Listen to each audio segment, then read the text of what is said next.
മുഖ്യമന്ത്രി പിണറായി വിജയനെയും CPM-നെയും വീണ്ടും അതിരൂക്ഷമായി വിമർശിക്കുകയാണ് CPI. CPI സംസ്ഥാന സെക്രട്ടറി ബിനോയ് വിശ്വം അതിശക്തമായി തന്നെ നിലപാട് വ്യക്തമാക്കിയിരിക്കുകയാണ്. ഇങ്ങനെ പോയാൽ CPM-നും CPI-ക്കും നിലംതൊടാനാകില്ല. വരാൻ പോകുന്ന ലോക്സഭാ തെരഞ്ഞെടുപ്പിൽ വലിയ തിരിച്ചടി ഉണ്ടാകുമെന്ന് തന്നെയാണ് CPI പറഞ്ഞു വെക്കുന്നത്. ക്ഷേമ പെൻഷൻ വിതരണം അവതാളത്തിലായത് സർക്കാരിന് വലിയ ചോദ്യമായി മാറും. വന്യജീവി ആക്രമണവും സിദ്ധാർത്ഥന്റെ മരണവും CPM-ന് വലിയ ചോദ്യമായി വരും ദിവസങ്ങളിൽ മാറുമെന്നും LDF യോഗത്തിൽ അഭിപ്രായമുയർന്നു. CPI ഇടഞ്ഞു തന്നെയാണ് മുഖ്യമന്ത്രി പിണറായി വിജയനെ നേരിട്ടും അല്ലാതെയും LDF-ലും യോഗത്തിലുമൊക്കെ അതിരൂക്ഷമായി എപ്പോഴും വിമർശിക്കാറുണ്ട് CPI. ഇപ്പോൾ ഇതാ ക്ഷേമ പെൻഷനും സിദ്ധാർത്ഥന്റെ മരണവും വന്യജീവി പ്രശ്നവും കരുതൽ വേണമെന്നാണ് LDF-ൽ ചർച്ച. ക്ഷേമ പെൻഷൻ നൽകാത്തത് പ്രചാരണത്തിൽ തിരിച്ചടിയാകുമെന്ന് തുറന്നടിച്ചിരിക്കുകയാണ് CPI. ഉടൻ നൽകുമെന്നാണ് മുഖ്യമന്ത്രി പറയുന്നത്.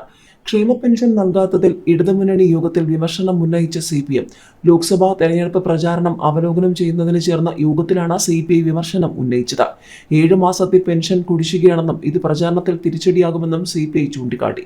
അതേസമയം പെൻഷൻ എത്രയും വേഗം നൽകുന്നതിനുള്ള നടപടി സ്വീകരിക്കുമെന്നും ഇക്കാര്യത്തിൽ ആശങ്ക വേണ്ടെന്നും മുഖ്യമന്ത്രി പിണറായി വിജയൻ അറിയിച്ചു. വന്യജീവി ആക്രമണം തെരഞ്ഞെടുപ്പ് പ്രചാരണത്തിൽ വലിയ വിഷയമായി മാറുന്നുണ്ടെന്ന് NCP ചൂണ്ടിക്കാണിച്ചു. കേന്ദ്ര വനം നിയമമാണ് പ്രശ്നമെന്നും ഇത് ചൂണ്ടിക്കാട്ടി പ്രചാരണം നടത്തണമെന്നും മുഖ്യമന്ത്രി നിർദ്ദേശിച്ചു. കേന്ദ്ര നിയമപ്രകാരം വന്യജീവികളെ കൊല്ലുന്നതിന് നിയന്ത്രണമുണ്ട്. സംസ്ഥാനത്തിന് ചെയ്യാൻ സാധിക്കുന്ന കാര്യങ്ങൾ മന്ത്രിസഭാ യോഗ തീരുമാനങ്ങൾ ഉൾപ്പെടെ ചൂണ്ടിക്കാണിച്ച് മുഖ്യമന്ത്രി വിശദീകരിച്ചു.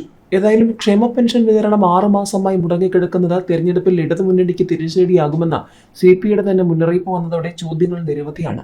ഇടതുമുന്നണി യോഗത്തിൽ CPI പങ്കുവച്ച ആശങ്ക വലിയ ചർച്ചയായി മാറും. പൂക്കോട് വെറ്റിനറി കോളേജിലെ വിദ്യാർത്ഥി സിദ്ധാർത്ഥന്റെ മരണം തെരഞ്ഞെടുപ്പ് ചർച്ചയാകുമെന്ന ആശങ്കയും യോഗത്തിൽ ഉയർന്നു. ക്ഷേമ പെൻഷൻ കുടിശ്ശികയായത് പ്രതിപക്ഷം വലിയ പ്രചാരണായുധമാക്കുന്നതായി CPI സംസ്ഥാന സെക്രട്ടറി ബിനോയ് വിശ്വം ചൂണ്ടിക്കാട്ടി. സാധാരണക്കാരെ ബാധിക്കുന്ന ഈ പ്രചാരണത്തെ പ്രതിരോധിക്കാൻ ഇടതുമുന്നണിയുടെ പ്രവർത്തകർക്ക് സാധിക്കുന്നില്ല. കേന്ദ്രം തുക അനുവദിക്കാത്തതാണെന്ന പ്രചാരണം ഫലപ്രദമാകുമോ എന്ന സംശയമുള്ളതിനാൽ 2 ഗഡുവെങ്കിലും വിതരണം ചെയ്യണമെന്ന് ബിനോയ് വിശ്വം ആവശ്യപ്പെട്ടു. അതിനുള്ള പരിശ്രമമാണ് ധനവകുപ്പ് നടത്തുന്നതെന്ന് മുഖ്യമന്ത്രി മറുപടി നൽകി.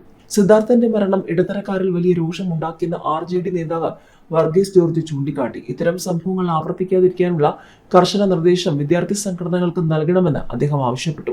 വന്യജീവി ആക്രമണത്തിനെതിരെ മലയോര മേഖലയിൽ ഉയർന്ന പ്രതിഷേധങ്ങൾ വകുപ്പ് കൈയാളുന്ന NCP നേതാക്കൾ യോഗത്തിൽ ഉന്നയിച്ചു.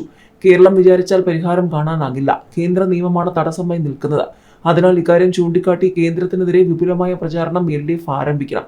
വന്യജീവി ആക്രമണത്തിന്റെ പശ്ചാത്തലത്തിൽ മലയോര മേഖലയിലെ ജനവികാരം സർക്കാരിനെതിരാണെന്ന് ചില നേതാക്കൾ ഓർമ്മിപ്പിച്ചു. ഇടതുമുന്നണി യോഗത്തിന് മുൻപ് നടന്ന CPM സംസ്ഥാന സെക്രട്ടേറിയറ്റ് യോഗവും ഇക്കാര്യം ചർച്ച ചെയ്തിരുന്നു. വനാതിർത്തിയോട് ചേർന്ന് കിടക്കുന്ന പ്രദേശങ്ങളിൽ ജനരോഷം ശക്തമാണെന്നും സാധാരണക്കാർ സർക്കാരിനെതിരെ തിരിഞ്ഞിട്ടുണ്ടെന്നും അഭിപ്രായം ഉയർന്നു. പെൻഷൻ വിതരണവും വനാതിർത്തികളിലെ പ്രശ്നങ്ങളും മുന്നണി ഗൗരവത്തോടെ കാണുമെന്ന് പിന്നീട് മാധ്യമപ്രവർത്തകരെ കണ്ട മുന്നണി കൺവീനർ EP ജയരാജൻ പറഞ്ഞു.